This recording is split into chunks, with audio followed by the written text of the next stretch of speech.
Okay, अब बात करते हैं रिफाइनिंग की। कोई फालतू नहीं बोलेगा। रिफाइनिंग की जब हम बात कर रहे हैं, रिफाइनिंग का मतलब क्या है?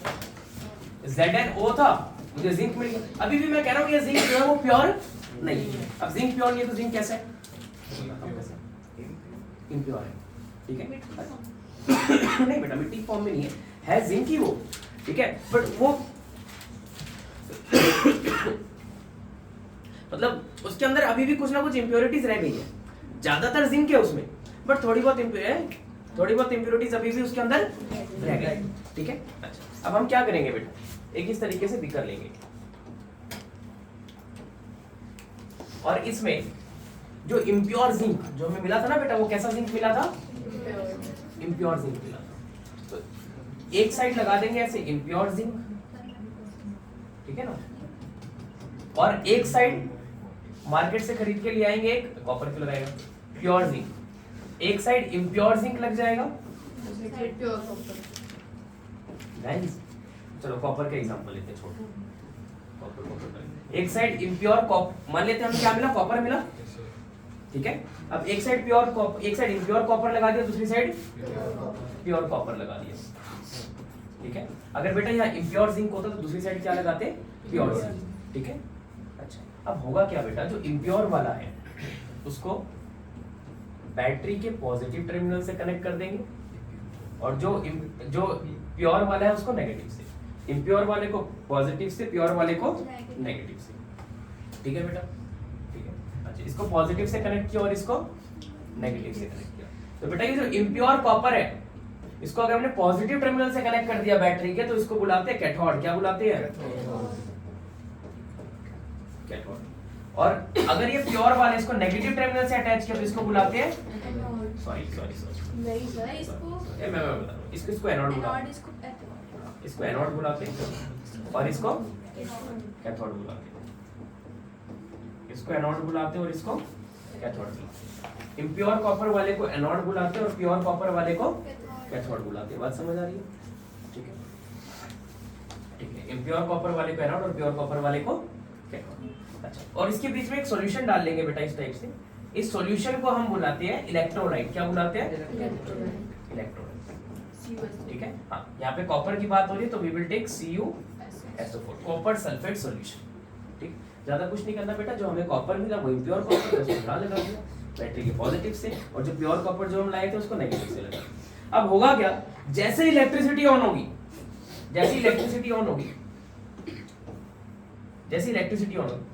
इसमें से इलेक्ट्रॉन निकलेंगे, इसमें से इलेक्ट्रॉन निकलेंगे और इलेक्ट्रोलाइट के अंदर डिसॉल्व हो जाएंगे। इसमें से इलेक्ट्रॉन निकलेंगे, इलेक्ट्रोलाइट में डिसॉल्व हो जाएगा। प्योर कॉपर क्या करेगा पता है? ये इलेक्ट्रॉन को देखो बेटा, पॉजिटिव चार्ज है, पॉजिटिव क्या करता है? इलेक्ट्रॉन डोनेट करता है। समझ? इसमें से इलेक्ट्रॉन निकलेंगे और ये इलेक्ट्रॉन को एक तरीके से इस तरीके से समझना बेटा, इसमें इलेक्ट्रॉन निकलेंगे और ये इलेक्ट्रॉन को गेन करेगा। Getting my point? इसमें इलेक्ट्रॉन निकलेंगे, इसमें मिक्स हो जाएगा और ये इलेक्ट्रॉन को क्या करेगा? गेन करेगा। समझ पा रहे हो? इसमें से इलेक्ट्रॉन निकलेंगे, डिसॉल्व होगा और pure copper what it will be doing? It will gain electron. Getting my point? ठीक है? अच्छा,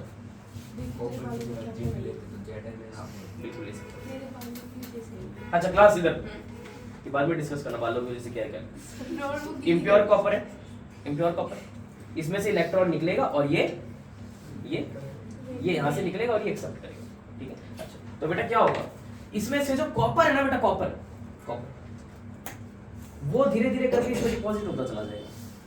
इसके अंदर का कॉपर है वो धीरे धीरे करके इसके ऊपर इस तरीके से डिपॉजिट होना शुरू हो जाएगा, चिपक जाएगा। यस, ठीक है? और सारा का एक टाइम ऐसा आएगा जब सारा का सारा कॉपर इसमें चला जाएगा, तो यहाँ क्या बचेगी? सिर्फ और सिर्फ इम्प्योरिटीज। इसको क्या बुलाएंगे बेटा? इम्प्योरिटीज। बचेगी क्या? इम्प्योरिटीज। Got it? समझ पा रहे? ठीक है, तो इसी चीज को लिख लेंगे बेटा। इम्प्योर कॉपर को कनेक्ट किया, मैं यही लिख देता हूँ क्योंकि यहाँ पे मैं वो नहीं कर पा रहा। इम्प्योर कॉपर को कनेक्ट किया positive terminal of the battery से, जिसको हमने बुलाया एनोड, ठीक है? और प्योर कॉपर को कनेक्ट किया negative terminal of the battery से, जिसको हमने बुलाया कैथोड। तो एनोड में क्या हो रहा है बेटा? एनोड में कॉपर जो है वो क्या कर रहा है बेटा? इलेक्ट्रॉन लूज कर रहा है। ये क्या कर रहा है बेटा, कितने इलेक्ट्रॉन लूज कर रहा है, 2। अब बेटा 2 इलेक्ट्रॉन कम हो गए तो चार्ज आ जाएगा 2 पॉजिटिव, समझ रहे हो ना। कॉपर क्या कर रहा है, यहाँ से एनोड में इलेक्ट्रॉन को लूज कर रहे हैं, और कैथोड में क्या हो रहा है बेटा, इलेक्ट्रॉन गेन कर करके कॉपर की फॉर्मेशन हो रही है, समझ आ रही है बात। ये इलेक्ट्रॉन को गेन कर रहा है, ये इलेक्ट्रॉन को लूज कर रहा है, ठीक है। एक तरीके से मैं बात करूं तो इसमें से कॉपर निकल रहा है और इसमें से जा रहा है, ठीक है। क्लियर है ये बात, ठीक है। और इसमें से कॉपर निकल रहा है और इसमें से इसमें डिपॉजिट होता जा रहा है, ठीक है। एक टाइम ऐसा आएगा जब यहाँ पे ये सब खत्म हो जाएगा और सिर्फ इंप्यूरिटीज बचेगी बेटा।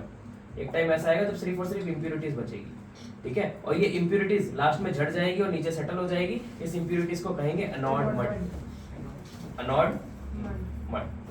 क्लियर है बेटा ये बात। ये पूरा प्रोसेस था रिफाइनिंग का, काफी इंपॉर्टेंट प्रोसेस है। पूरा का पूरा प्रोसेस भी आ सकता है, इसमें से कोई पार्ट भी पूछा जा सकता है, मतलब हर तरीके से क्वेश्चन बन सकता है इसमें, ठीक है। आपको प्रोसेस आना चाहिए। गॉट इट गाइस, समझ आ गई बात, ठीक है। कल हमने डिस्कस किया था पूरा प्रोसेस एक्सट्रैक्शन का, आज हमने डिस्कस कर लिया रिफाइनिंग, ठीक है। क्लियर है ये, ठीक है।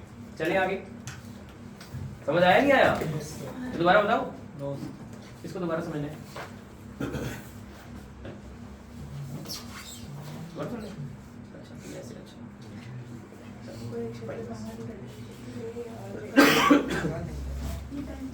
अब मैं कुछ केमिकल रिएक्शन की बात करूंगा, केमिकल रिएक्शन। चलो बेटा, मेटल की रिएक्शन पानी के साथ देखेंगे, मेटल की रिएक्शन पानी के साथ। तो मैं मेटल की रिएक्टिविटी सीधे लिख रहा हूं, केदारनाथ का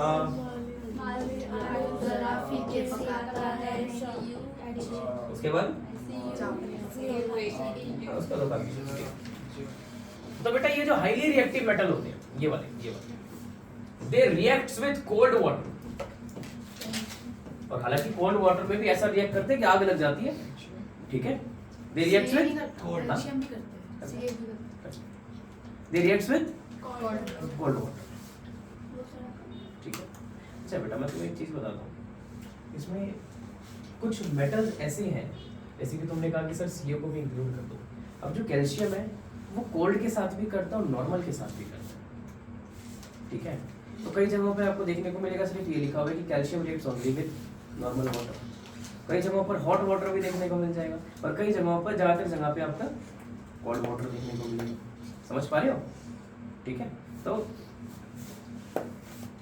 बेसिकली जो हाईली रिएक्टिव मेटल है they react with cold water, और जो ये वाले हैं लाइक मैग्नीशियम हो गया, कैल्शियम टाइप हो गया, they reacts with either you can say normal और हॉट वाटर। और जो ये वाले स्टीम, ये वाले they reacts with steam. Steam मतलब भाप, समझ रहे हो, वाटर वेपर से रिएक्ट करना। ओके, तो फॉर एग्जांपल अगर सोडियम की बात करूं, they reacts with cold water, यहाँ पे लिख देना बेटा कोल्ड वाटर। अगर रिएक्ट करेगा तो पता है क्या बनाएगा, anyone? KOH, potassium hydroxide plus H2 plus heat. बहुत ज्यादा हीट निकलेगी, बहुत ज्यादा हीट निकलेगी, और इतनी हीट निकलते कई बार इसमें आग भी लग जाती है, समझ रहे हो ना। ये ऐसी रिएक्शन होती है, कई बार इसके अंदर आग भी लग जाती है, ठीक है। सेम जाएगा सोडियम के साथ, ठीक है। अगर मैं कैल्शियम की भी बात करूं,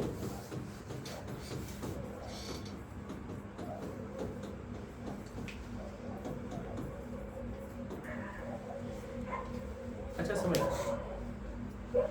जब ये वाली रिएक्शन होती है ना बेटा कैल्शियम वाली, तब जो ये प्रोडक्ट बन रहा है ये तो सेटल डाउन हो जाता है, और जो ये हाइड्रोजन गैस है ये ऊपर तैरने लग जाती है। इसके तैरने की वजह से इस पे आग लग जाती है, समझ पा रहे हो। मतलब इस रिएक्शन में बेसिकली क्या हो रहा है, आग लग जा रही है। गॉट इट गाइस, ठीक है। इस रिएक्शन में तो बहुत ज्यादा हीट निकल रही है, इस वजह से आग लग जाती है, और इस रिएक्शन में जो हाइड्रोजन बबल्स है वो ऊपर तैरने लग जाते हैं, और जिस वजह से आग लग जाती है। गॉट इट, ठीक है। उसके बाद अगर मैं लोहे की बात करूं, आयरन की, Fe, एक ये था, एक ये था, एक ये था, ठीक है। आयरन की अगर मैं बात करूं, ये स्टीम के साथ रिएक्ट करते हैं, Fe2O3 बनाते हैं,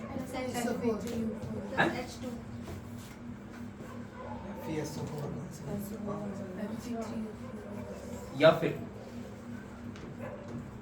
Fe3O4 ठीक है।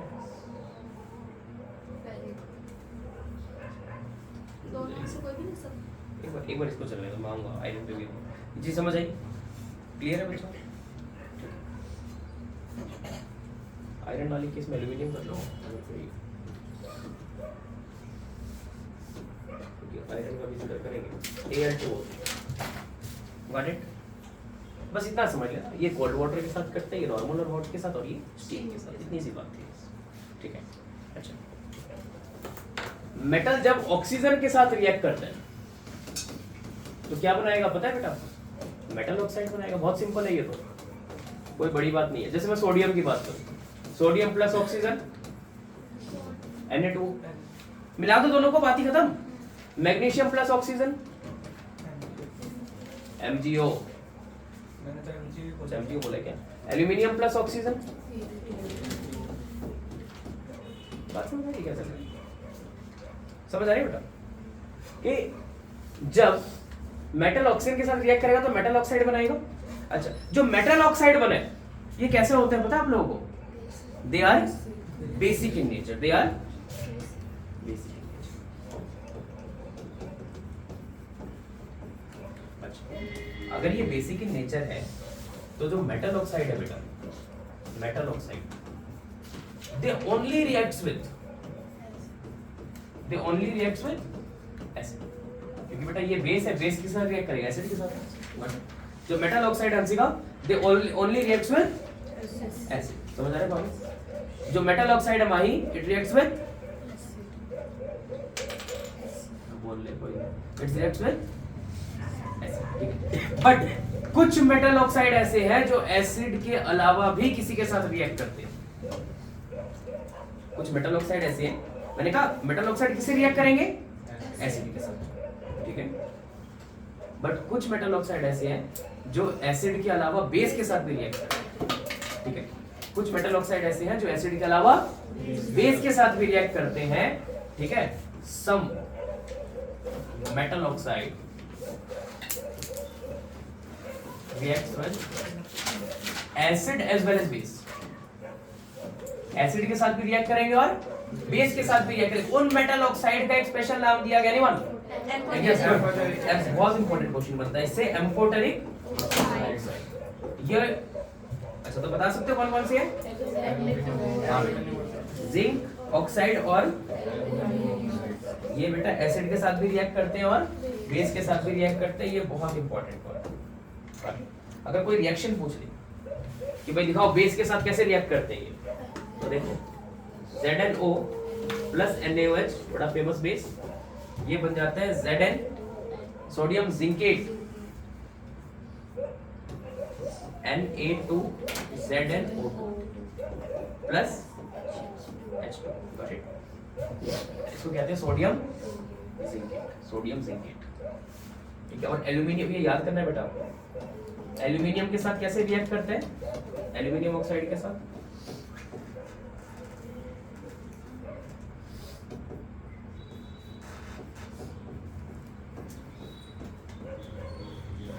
Sodium aluminate, got it guys?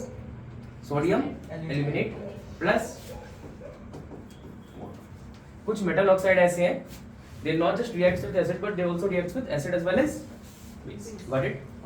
Clear?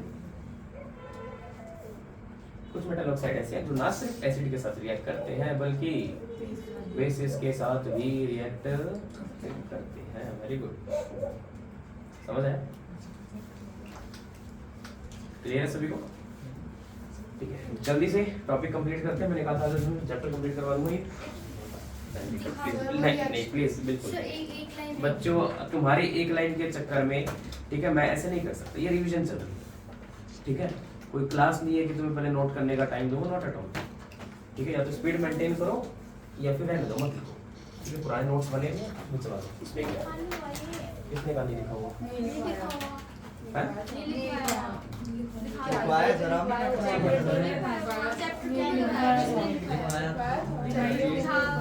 चलो शांत शांत शांत शांत शांत, ठीक है।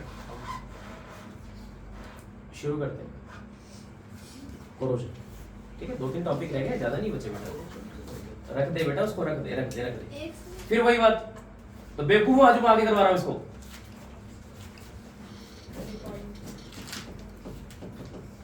कोरोजन तो नाम लेके डांट रहा हूँ मैंने कहा कि मैं ऋषि को डांट लगाई है मैंने। सुनो, कोरोजन मेरे क्यों मार रहे हो सर? फोन तो उसका बजा है, मेरा थोड़ी है ये। सर मेरा रखा था, इसने निकाल दिया सर। मान चुका है सर मेरा नहीं है। मेरा नहीं है ना? नहीं वेदांश सर फोन आ रहा इसका है फोन इसमें। इसी के पास था। जी का बोल जो फोन आ रहा है, फोन आ रहा है फोन में। काट। मैंने कही थी भाई ये सर का थप्पड़ मेरे पास ही जाता है। कोरोजन मारा नहीं सर। कोरोजन एक ऐसा मेथड है जिसमें कोरोजन एक ऐसा मेथड है जिसमें किसी भी मेटल के ऊपर एक लेयर आ जाती है। क्यों लेयर आ जाती है? When it reacts with atmospheric gases. Got it guys? Yes, ठीक है। तो कोरोजन एक ऐसा मेथड है जिसमें a layer is formed over surface of metal when it reacts with atmospheric. किसी भी मेटल के ऊपर एक लेयर आ जाती है। कब आ जाती है? When it reacts with atmospheric gases and this is called corrosion. Got it guys? Corrosion समझ आया आप लोगों को? कोरोजन क्या होता है? ठीक है। अब किसी ने कहा सर लोहे के ऊपर, जरूरी नहीं है लोहा, मेटल कोई भी हो सकता है। समझो, मेटल कोई भी हो सकता है। तो मैं आपको बताता हूँ। सबसे पहले लोहे का एग्जांपल लेके चलते हैं। कोरोजन इन आयरन। जब लोहे में कोरोजन होता है तो उसको एक स्पेशल नाम दिया जाता है जिसको कहते हैं रस्टिंग। ठीक है। अब लोहा किस किसी चीज के साथ रिएक्ट करता है? लोहा इज Fe।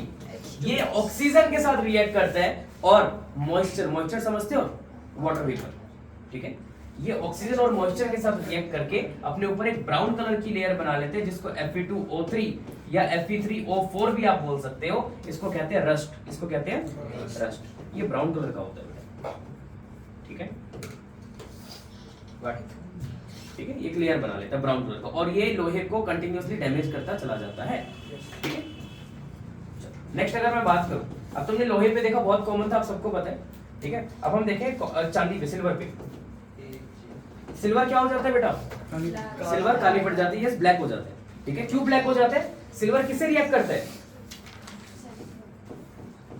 रिएक्शन लिखने की जरूरत नहीं है। Silver reacts with sulphur. Very good बेटा। ठीक है, मतलब पहले नोट्स में सही लिखे हुए आप लोगों ने। Silver reacts with sulphur. Silver जो है वो सल्फर के साथ रिएक्ट करता है। सल्फर के साथ रिएक्ट करके एक ब्लैक कलर की लेयर बना लेता है। Got it? सिल्वर जो है वो सल्फर के साथ रिएक्ट करता है और सल्फर के साथ रिएक्ट करके एक ब्लैक कलर की लेयर बना लेता है। समझ? अब ये ऑक्सीजन के साथ रिएक्ट नहीं करेगा। अब हमें ये लगता है कि सारी चीजें ऑक्सीजन के साथ रिएक्ट करेगी, नहीं। ठीक है। अच्छा, उसके बाद स्टैच्यू ऑफ लिबर्टी किस कलर का है? ग्रीन कलर का बेटा। एक्चुअली वो ग्रीन तो क्या है, वो कॉपर से बना हुआ है। अब कॉपर का कलर तो ग्रीन होता नहीं, पर हुआ क्या, इतने साल हो गए उसमें जंग लगे। अब जंग लगने के कारण वो ग्रीन कलर का हुआ। बेटा रस्टिंग तो सिर्फ आयरन वाले को कहते हैं। ठीक है, बाकी सब कोरोजन ही है। ठीक है। तो कॉपर किसके साथ रिएक्ट करता है पता है हवा में? रिएक्ट्स विद कार्बोनेट्स के साथ या CO2 कह लो। कार्बन डाइऑक्साइड के साथ रिएक्ट करता है और कैसी लेयर बना लेता है बताओ? ग्रीन कलर की लेयर बना लेता है। समझ आ रही है बात? ठीक है। अच्छा, ये सारे जितने भी कोरोजन हो रहा है ना, ये कहीं ना कहीं मेटल को खत्म कर रहा है, खराब कर रहा है। ठीक है। ऐसे नहीं उसको लेयर आप इसको प्रोटेक्ट कर, उसको खराब कर रहा है। लोहे पे जंग लग जाए, कुछ टाइम बाद देखना तुम लोहे को हाथ से दबा दोगे, टूट जाएगा। इतना भारी होता है लोहा, विश्वास करते कि सर पे मार के देख लेना, पता लग जाएगा। ठीक है। पर जब जंग लग जाता है तो हाथ से भी दबा दोगे वो भी टूट जाता है। ठीक है। इसका मतलब जंग चीजों को खराब कर रहा है। जंग चीजों को खराब कर रहा है। अब बचाया कैसे जाए? How to prevent? सबसे पहला तो है देखो ये जो बेंचेस के ये तुम्हारे ये लगे हुए हैं, ये ब्लैक ठीक है लोहे से बना हुआ, बट इस पे जंग नहीं लगा, क्यों नहीं लगा इस पे? पेंट कर पेंट करने से क्या हुआ, पेंट की लेयर आ गई which prevent atmospheric gases to react with metal. Got it? तो सबसे पहला क्या है पेंटिंग। पेंटिंग क्या कर देता है बेटा, एक लेयर बना देता है उसके ऊपर, ठीक है, विच प्रिवेंट्स, बता रहा हूं बेटा, which prevents gases to react with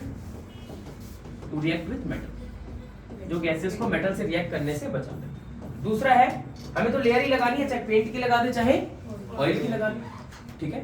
बहुत सारे मशीनरीज ऐसी होती है बेटा जहां पेंट करोगे, ठीक है, वो गर्म होगा तो पेंट एक ही झटके में खत्म हो जाएगा। सर रस्टिंग होने से तो आयरन बिल्कुल खराब हो जाता है, बट सिल्वर से सिर्फ कलर का ही इफेक्ट पड़ता है और कुछ नहीं होता। नहीं बिल्कुल खराब होता है, मतलब मैं बताता हूँ सिल्वर जो सुनो मेरी बात, रस्टिंग आयरन एक रिएक्टिव मेटल जो बहुत जल्दी जंग पकड़ता है और बहुत जल्दी खराब होता है, और जबकि सिल्वर जो है वो बहुत कम रिएक्ट करता है, बहुत कम रिएक्ट करके वो बस मतलब खराब तो क्या करता है, वो बस एक लेयर बना के छोड़ देता है ब्लैक कलर में, गेटिंग इट। और जब तुम उस लेयर को निकलवाने जाते हो, मान लो तुमने 10 ग्राम दिया है, ठीक है, कोई सिक्का है 10 ग्राम का, उस पे लेयर आ गई है, जब निकलवाओगे तो कुछ ग्राम चांदी का भी उसके साथ साथ निकल जाता और वो कम हो जाता, ठीक है, क्योंकि वो जकड़ रखा है ना उसने लेयर को, अब लेयर हटेगा तो वो चांदी भी हटेगी, ठीक है। अच्छा तो या तो ऑयलिंग कर लो या पेंटिंग कर लो, और एक और मेथड है बेटा जो लोहे में यूज किया जाता है जिसको कहते हैं गैल्वेनाइजेशन, ठीक है। लोहे के ऊपर कई बार जिंक की लेयर चढ़ा दी जाती है, layer of zinc is deposited over iron articles, got it? इसको कहते हैं गैल्वेनाइजेशन। एक और मेथड है बेटा, ठीक है, इलेक्ट्रोप्लेटिंग है किसी के पास कोई आर्टिफिशियल इक्विपमेंट किसी ने डाल रखा हो? ये क्या है?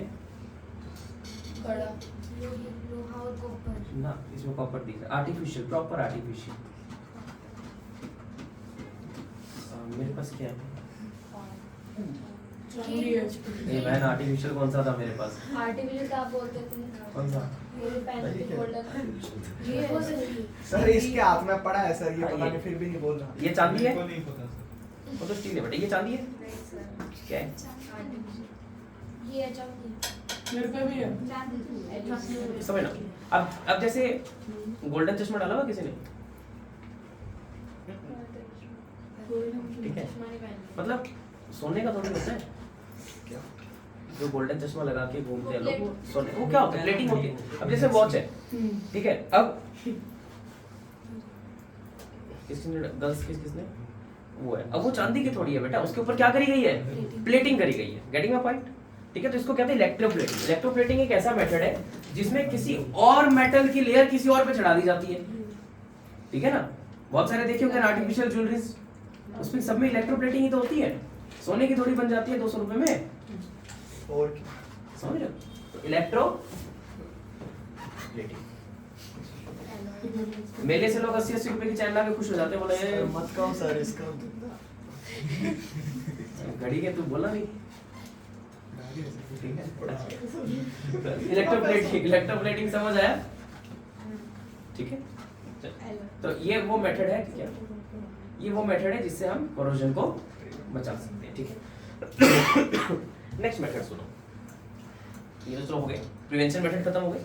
अब एकदम लास्ट थर्ड टॉपिक, क्या कोरोजन हमारे लिए अच्छा है? हाँ अच्छा है, कुछ जगहों पर। एल्यूमिनियम में जब कोरोजन होता है, एल्यूमिनियम फॉइल पेपर देखा है, अगर उसमें बेटा हम रोटी रखेंगे तो रोटी खराब हो सकती है, ठीक है, क्योंकि एल्यूमिनियम रिएक्टिव मेटल है, तो रोटी के साथ रिएक्ट कर जाएगा।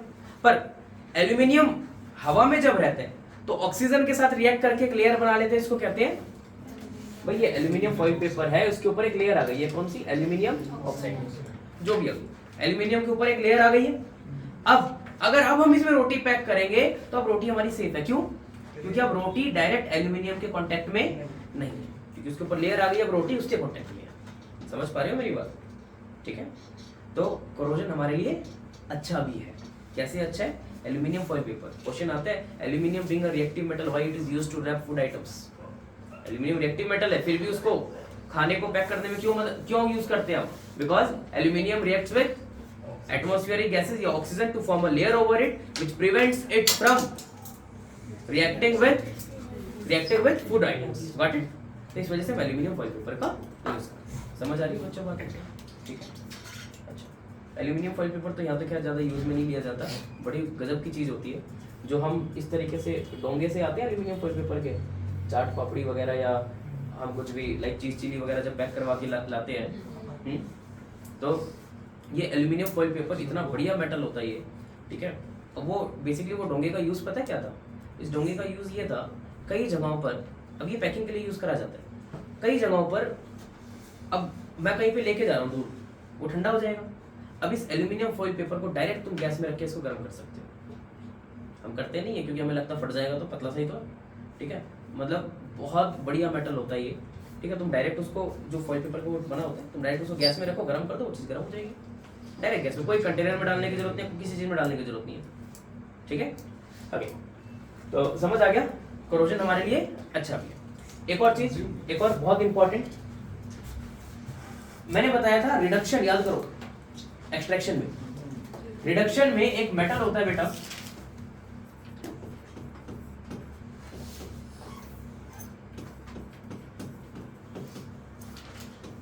आयरन। मान लो आयरन को हमने जो भी किया कैल्सिनेशन या रोस्टिंग किया, उससे हमें क्या मिला? आयरन ऑक्साइड मिला। अब इस आयरन ऑक्साइड को हमें रिड्यूस करना है, रिड्यूस का मतलब ऑक्सीजन हटाना है। तो जब आयरन से ज्यादा रिएक्टिव एक मेटल है एल्यूमिनियम, तो जब हम आयरन ऑक्साइड को एल्यूमिनियम के साथ रिएक्ट करवा देंगे तो ये बन जाएगा बेटा Al2O3 प्लस Fe। यहाँ जो लोहा बनेगा बेटा, लोहा निकल गया ना बेटा, अब ये लोहा मोल्टन फॉर्म में निकलता है। अब ये मोल्टन फॉर्म में निकलता है तो रेलवे ट्रैक्स में जहां भी कट होता है उसके बीच में डाल दिया जाता है ताकि वो रेलवे ट्रैक से भर जाए। तो ये रिएक्शन यूज होते हैं to repair railway track, to repair railway track. ये रिएक्शन यूज किया जाता है रेलवे ट्रैक को रिपेयर करने में। Getting my point? ये रिएक्शन यूज किया जाता है रेलवे ट्रैक को रिपेयर करने में। समझ पा रहे हो बेटा? ठीक है। अच्छा, इस रिएक्शन का नाम है थर्माइट प्रोसेस। अब क्वेश्चन आ जाता है व्हाट इज थर्माइट प्रोसेस, तो लिख देंगे ये है थर्माइट प्रोसेस, ठीक है ना, डिफाइन करके। और दूसरी चीज क्वेश्चन आया था why it is called thermite. Thermite का मतलब होता है हीट, क्योंकि ये एक ऐसा प्रोसेस है जिसके अंदर हीट रिलीज हो रही है बेटा। This is a process in which a large amount of heat is release, so it is called भाई, it is called thermite process. Thermite process वो होता है जिसमें हीट रिलीज होती है, ठीक है। Thermite process is a process in which iron oxide reacts with aluminium to form aluminium oxide and molten iron, ठीक है। And a lot of heat is released in this process. That's the reason it is called thermite process. Got it guys? ठीक है। उसके बाद जैसे आपने देखा zinc या तो सल्फर के साथ मिलेगा या कार्बोनेट के साथ मिलेगा, कॉपर भी या सल्फर के साथ मिलेगा या कार्बोनेट के साथ मिलेगा। वैसे ही अगर मैं बात करूं, वैसे ही अगर मैं बात करूं, किसकी बात करूं? वैसे ही अगर मैं बात करूं